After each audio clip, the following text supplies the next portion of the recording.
नमस्कार विद्यार्थी मित्रांनो, मी विनोद नाईक. आपण पाहत आहोत इयत्ता 10वीचा विज्ञान भाग दुसरा, याच्यामधील 9वा लेसन, ज्याचं नाव आहे सामाजिक आरोग्य.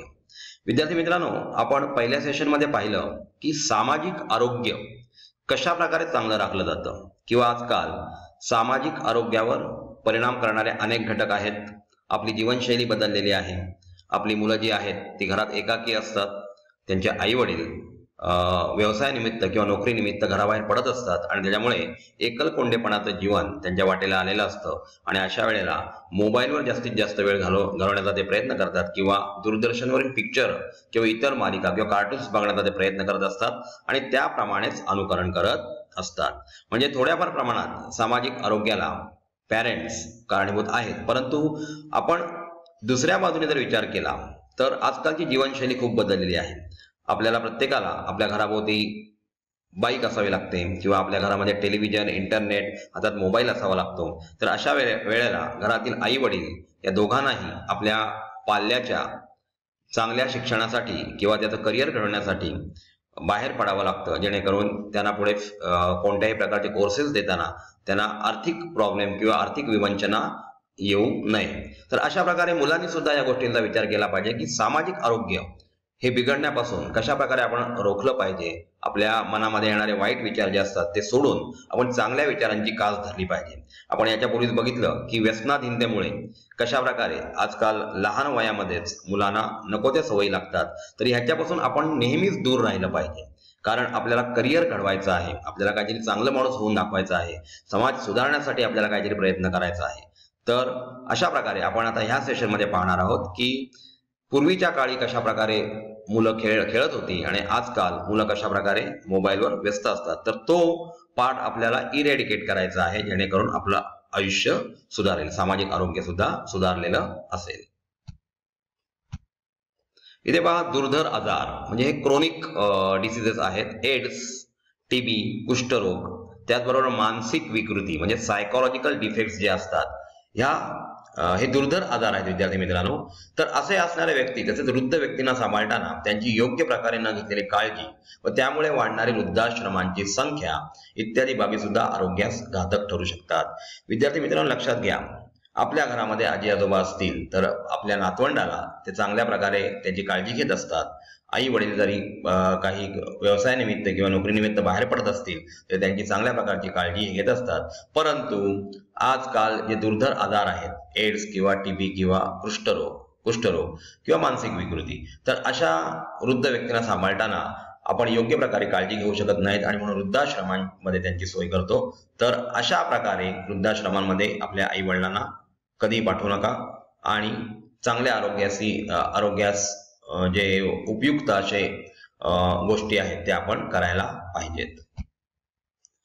अंमली पदार्थ, मद्य यांच्या प्रभावामुळे जगाचे भान नसलेल्या अस्वच्छ ठिकाणी लोळत पडलेल्या व्यक्ती तुम्ही कधी पाहिल्या आहेत का? तर विद्यार्थी मित्रांनो, लक्षात घ्या, जेव्हा माणूस मद्यप्राशन करतो किंवा अंमली पदार्थांचं सेवन करतो त्यावेळेला त्याचा मेंदूवरील ताबा पूर्णपणे लूज झालेला असतो आणि त्यामुळे अस्वच्छ अशा ठिकाणी पडून त्यांना कोणतंही भान राहिलेलं नसतं आणि म्हणून अशा प्रकारच्या गटाराच्या ठिकाणी किंवा कोणत्याही अस्वच्छ ठिकाणी पडून ते लोळत असलेल्या व्यक्ती आपण बऱ्याच वेळा बघितलेल्या आहेत. सर्वात बुद्धिमान असणाऱ्या मानव प्राण्याची ही दयनीय स्थिती तुम्हाला योग्य वाटते का? पृथ्वीतलावर मी आतापर्यंत सांगत आलो त्याप्रमाणे या पृथ्वीवर सर्वात बुद्धिमान कोणता प्राणी असेल तर तो आहे मानव प्राणी. म्हणजेच आपल्या कुशाग्र अशा बुद्धीच्या जोरावर त्यांनी विविध शोध लावले आणि आपलं जीवन सुसह्य करण्याचा प्रयत्न केला.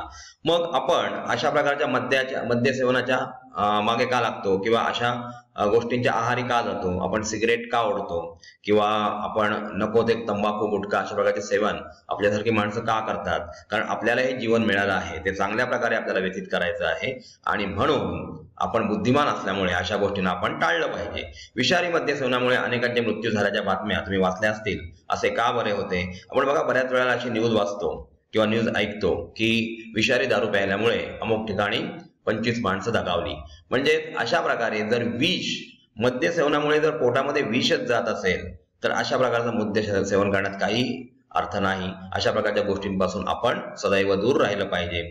आता चित्रात बघा, तुम्हाला दाखवलेलं आहे, ती जी बाई आहे ती आपल्या नवऱ्याला किंवा नाही सॉरी आपल्या तिथे आलेल्या एखाद्या भिकाऱ्याला बाहेर घालवण्याचा प्रयत्न करते, कारण त्यांची जी अस्वच्छता असते ती आपल्याला बघवत नाही आणि त्याच्यामुळे समजा त्यांनी दारू वगैरे प्यायलेली असेल तर अजून ते किळसवाणा असं ते प्रदर्शन असतं आणि त्याच्यामुळे अशा प्रकारच्या घटना घडत असतात.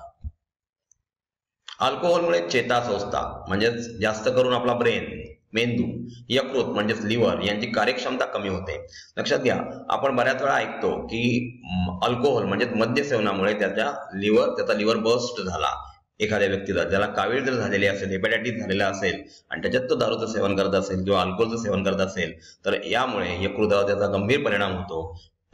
पौगंडावस्थेतील मुलांच्या मेंदूच्या वाढीला अडथळा येतो. बघा, मोठ्यांचं अनुकरण करताना किंवा आपली जीवनशैली बदलून नको त्या जीवनात आपण जर जात असू तर त्यावेळेला आपल्या मेंदूच्या वाढीचा अडथळा निर्माण होतो. मेंदूची स्मृती क्षमता म्हणजे मेमरी जी आहे ती वीक होते. शिकण्याची क्षमता कमी होते. व्यसनी माणूस सारासार विचार करू शकत नाही, म्हणजे चांगल्या गोष्टींचा विचार करू शकत नाही. जेव्हा माणूस मद्यप्राशन करतो किंवा कोणतंही व्यसन करतो तेव्हा त्याचा मेंदूवरचा ताबा पूर्णपणे लूज झालेला असतो, पूर्णपणे गेलेला असतो आणि त्याच्या हातून नको त्या गोष्टी घडतात आणि त्याचा पश्चाताप त्याला पूर्ण शुद्धीत आल्यानंतर होत असतो आणि त्यामुळे शारीरिक अनारोग्याबरोबरच त्याला मानसिक, सामाजिक व कौटुंबिक समस्यांना सामोरे जावे लागते. तर अशा प्रकारे अल्कोहोलमुळे आपल्या जीवनामध्ये खूपच वाईट अशी अवस्था होते. आपलं सामाजिक जीवन पूर्णपणे बिघडतं. ती व्यक्ती घरात आल्यानंतर आपल्या बायकोला किंवा मुलांना मारत असते, म्हणजे समाजामध्ये या माणसाची किंमत खूप शून्य होऊन जाते आणि अशामुळे घराचं सुद्धा स्वास्थ्य बिघडतं. तर अल्कोहोल सेवन आपण करूच नये, या गोष्टीकडे कटाक्षाने लक्ष द्यायला हवा. बघा, प्रसार माध्यमे जसं आपण मोबाईलवर बघतो, फेसबुक, व्हॉट्सअप किंवा टेलिव्हिजन किंवा अत्याधुनिक तंत्रज्ञानाचा अतिवापर आता व्हायला लागलेला आहे. प्रसार माध्यमे व अत्याधुनिक तंत्रज्ञानाशी अतिसंपर्क म्हणजे आपण त्याच्या जास्तच कॉन्टॅक्ट मध्ये जायला लागलेलो आहोत. आपण त्याच्या आहारी जायला लागलेलो आहोत. आपण जर बाईक चालवत असू तर आपला स्पीड आपल्या कंट्रोलमध्ये असावा लागतो. म्हणजे आपण जे चालवतो इंजिन ते आपल्या हातामध्ये त्याचा स्पीड असायला हवा, आपल्या कंट्रोलमध्ये असायला हवा, ना की इंजिनच्या कंट्रोलमध्ये आपण जाऊ. याच्यासाठी आपण कायम सतर्क राहिलं पाहिजे जेणेकरून अशा प्रकारचे ऍक्सिडेंट होऊ नयेत. त्याचप्रमाणे आपण जे तंत्रज्ञानाच्या साहाय्याने किंवा प्रसार माध्यमे वापरतोय त्याचा अतिसंपर्क करतोय, म्हणजे त्याच्या अधीन गेलेलो आहोत आणि त्याचा अवाजवी वापर होत असल्यामुळे हल्ली सामाजिक आरोग्याच्या दृष्टीने हा कळीचा मुद्दा ठरलेला आहे. एखाद्या सामाजिक ठिकाणी कोणताही उत्सव असेल तर त्या ठिकाणी असलेली जी तरुण मुलं आहेत ती आपल्या मोबाईलमध्ये बिझी असतात, एकतर गेम खेळत असतात किंवा फेसबुक, व्हॉट्सअपवर ते बिझी असतात. आपले नातेवाईक जरी समोर आले तरी आपण त्यांच्याशी बोलणं टाळतो आणि त्याच्यामुळे आपलं कम्युनिकेशन आता कमी झालेलं आहे. म्हणजेच याच्यामुळे आपण समाजापासून दूर जात आहोत. तर आपण या गोष्टीकडे लक्ष दिला पाहिजे. आपण समाजात वावरत असताना अशा प्रकारची जी माध्यमे आहेत त्यांना आपण दूरच ठेवलं पाहिजे आणि आपल्या मित्रांशी, मैत्रिणींशी किंवा आपल्या नातेवाईकांशी आपण संवाद साधला पाहिजे. इथे पहा, 2 चित्र आपल्याला दाखवलेली आहेत. पूर्वीच्या काळी बाहेरून तुमची आई तुम्हाला ओढत आतमध्ये आणायची, म्हणजे हे 1998 आणि 2017 या 2 सालामधली काही घटना दाखवलेल्या आहेत की अभ्यासाला चल, हा मुलगा बाहेर क्रिकेट किंवा इतर कोणता तरी गेम खेळत होता किंवा मित्रांबरोबर म्हणजे काहीतरी गप्पा गोष्टी करत होता. आणि दुसरं चित्र जे दिसतंय ते हा मुलगा घरामध्ये अभ्यास कमी पण जास्त मोबाईलवर असल्यामुळे किंवा जास्त टीव्ही असल्यामुळे आई त्याला बाहेर खेळायला पाठवत आहे. म्हणजे असा या 2 पिक्चर मधला आपल्याला डिफरन्स दिसून येतोय. दैनंदिन जीवन जगताना 24 तासांमध्ये केलेल्या विविध कार्यांची विभागणी आपल्याला करायची आहे. आपण सदृढ आरोग्यासाठी खर्च केलेला वेळ व इतर बाबींसाठी खर्च केलेला वेळ व कार्य असे दोन्ही गट करून त्यांची तुलना करायची आहे. म्हणजे आपल्याला जेणेकरून कळेल की दिवसभरामध्ये आपण मोबाईलचा वापर चांगल्या गोष्टींसाठी किती केला. आता आजकाल ऑनलाईन लेक्चर्स चालू आहेत आणि त्याच्यामुळे त्या लेक्चरसाठी आपल्याला मोबाईल वापरावा लागतो. त्याचप्रमाणे त्याच्यानंतर आपण नको त्या गोष्टींसाठी किती मोबाईल वापरला किंवा आपल्या 24 तासांच्या वेळामध्ये आपण किती तास झोप घेतली आणि किती तास आपण खेळ खेळलो किंवा कोणत्या चांगल्या गोष्टी केल्या, प्रसार माध्यमांचा आपण किती वापर केला याची नोंद आपल्याला ठेवायची आहे. मोबाईल फोन्सच्या प्राणांमुळे थकवा म्हणजे जी रेडिएशन बाहेर निघतात मोबाईल फोन्सची, त्याच्यामुळे डोकेदुखी, निद्रानाश म्हणजे झोप न लागणे, विस्मरण. हल्लीच्या काळामध्ये बघा, मुलं जे असतात ते रात्री 12-1 वाजेपर्यंत या मोबाईलवर काहीतरी पिक्चर वगैरे बघत असतात किंवा समाज माध्यमातून ते काहीतरी मेसेज टाकण्याचा प्रयत्न करत असतात. तर त्याच्यामुळे निद्रानाश होतोय, विस्मरण, आपली स्मृती. आपण मोबाईलचे नंबर आता सेव्ह करून ठेवतो, त्याच्यामुळे पहिल्या काळामध्ये टेलिफोन नंबर मुलांचे पाठ असायचे, परंतु आताच्या काळामध्ये हे सेव्हिंग केले जात असल्यामुळे आपल्याला ते पाठ करण्याची गरज नाही आणि त्याच्यामुळे आपण विस्मरणात जातो. कानात आवाज घुमणे, सांधेदुखी व त्याचबरोबर दृष्टीदोष असे शारीरिक त्रास या मोबाईल फोनच्या प्राणांमुळे होत असतात. त्याही पेक्षा गंभीर बाब म्हणजे ती प्राणे प्रौढांच्या हाडांपेक्षा बालकांच्या हाडांना जास्त भेदू शकतात. म्हणजे इथे प्रौढ हा शब्द वापरायचा आपल्याला. म्हणजे प्रौढांची हाडं जी असतात ती जरा मजबूत असतात, परंतु बालकांची हाडं कोवळी असल्यामुळे त्यांच्यातून ते आरपार जातात. संगणक व इंटरनेट यांच्या संपर्कात सतत राहणाऱ्या व्यक्ती एकल कोंड्या होतात, म्हणजे सेडेंटरी लाईफ ते जगत असतात. समाजातील इतर व्यक्ती, नातेवाईक यांच्याशी सुसंवाद साधू शकत नाहीत. तुम्हाला सांगितलं त्याप्रमाणे आपण समाजामध्ये गेल्यानंतर आपल्या मोबाईलवर काहीतरी बघत असतो. आपले नातेवाईक बाजूला उभे असले तरी आपण ते पाहुण्याप्रमाणे आपल्या बाजूने निघून जातात. म्हणजे आपला सुसंवाद आता कमी झालेला आहे, कम्युनिकेशन कमी झालेलं आहे आणि त्याच्यामुळे स्वमग्नता म्हणजे आपण आपल्याच ऑटिझम त्याला म्हटलं जातं, आपण आपल्या कार्यात दंग असतो, आत्मकेंद्रीपणा येतो, म्हणजे आपण इतरांशी संवाद साधत नाही. इंटरनेटचे माहिती जाल म्हणजे आपल्याला म्हणजे वेब हे पसरलेलं आहे, सहज हाती लागल्याने त्याचा उपयोग सकारात्मक कामांबरोबर कधीतरी अयोग्य व्हिडिओ पाहण्यासाठी केला जातो. म्हणजे सकारात्मक कामं, चांगल्या कामं आपण करतच असतो, त्याचप्रमाणे अयोग्य सुद्धा व्हिडिओ पाहण्यासाठी आपण त्याचा उपयोग करतो. पण या माध्यमांवर शासनाचे नियंत्रण आहे. म्हणजे अशा प्रकारच्या कोणत्याही वेबसाईट्स असतात त्या वेबसाईट्स आपलं शासन किंवा फिल्म्स किंवा कार्टून शासनातर्फे बंद केल्या जातात. म्हणजे आपल्या शासनाचा कंट्रोल असल्यामुळे थोड्याफार प्रमाणात चांगल्या प्रकारचं काही गोष्टी असतात त्या आपल्याला समाज माध्यमांच्या स्वरूपात दिसत असतात. पहा, लहानपणी दूरदर्शनवर सुरू असलेली एखादी कार्टून फिल्म्सची परदेशी मालिका अचानक बंद झाली, तुम्हाला आठवते का? किंवा ब्ल्यू व्हेल या ऑनलाईन गेमविषयी काय घडत आहे याबद्दल सांगा. बघा, ब्ल्यू व्हेल याच्याविषयी मध्ये खूप गजब झाला होता की त्याच्यामुळे बरेचसे मृत्यू ओढावत आहेत, की जो आपल्याला दिलेला टास्क आहे तो करत असताना आपण आपला जीव गमावत आहे. हे आपण याच्यामध्ये ऐकलेलं आहे की दूरदर्शनवरती एखादी कार्टूनची फिल्म बंद झालेली का आहे? कारण त्याच्यापासून काहीतरी वाईट मेसेज तुम्हाला दिला गेलेला आहे आणि त्याच्यामुळे गव्हर्नमेंटच त्याच्यावर बंदी आणतं. हा मुलगा बघा, मोबाईल पाहताना जेवणारा मुलगा. आता त्याचा लक्ष मोबाईल मध्ये आहे, पूर्णपणे जेवणाकडे लक्ष नाही. मग अशा प्रकारे घेतलेलं जेवण जे आहे ते आपल्याला व्यवस्थित पचत नाही, डायजेस्ट सुद्धा होत नाही.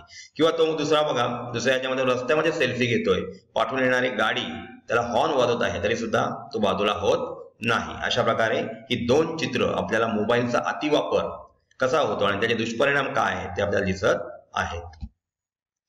मोबाईल फोन मध्ये सेल्फी काढताना समुद्रात किंवा दरीत पडून तसेच धावत्या रेल्वेखाली आल्यामुळे मृत्यू होण्याच्या बातम्यांमध्ये अलीकडे वाढ का झाली आहे? विद्यार्थी मित्रांनो, जेव्हा सेल्फी काढत असतो तेव्हा आपली जागा आपण ऍडजस्ट करत असतो. आपल्या मागून येणाऱ्या गोष्टींचा आपल्याला काही कळत नाही त्या गोष्टींबद्दल आणि त्याच्यामुळे आपण त्याचे ऍक्सिडेंट होऊन त्याच्यामध्ये जाऊ शकतो. रस्त्यावरील अपघातग्रस्त व्यक्तीला मदत करण्याऐवजी त्या दृश्याचे चित्रीकरण करून ते व्हॉट्सअप किंवा फेसबुकवर पाठवण्यामध्ये स्पर्धा लागते. अशा व्यक्तींची मानसिकता काय असते? विद्यार्थी मित्रांनो, आजकाल लक्षात घ्या, पहिली क्लिप कोणी टाकली समाज माध्यमावर, व्हॉट्सअपवर कोणी पहिला मेसेज पसरवला, याच्यासाठी आपल्याला क्रेडिट मिळण्यासाठी आपण एखादं ऍक्सिडेंट झालं तर त्या अपघातग्रस्ताला आपल्याला मदत करायला पाहिजे, परंतु ते न करता आपण त्याचं चित्रीकरण करून ती क्लिप आपण व्हॉट्सअपवर टाकण्याचा प्रयत्न करत असतो.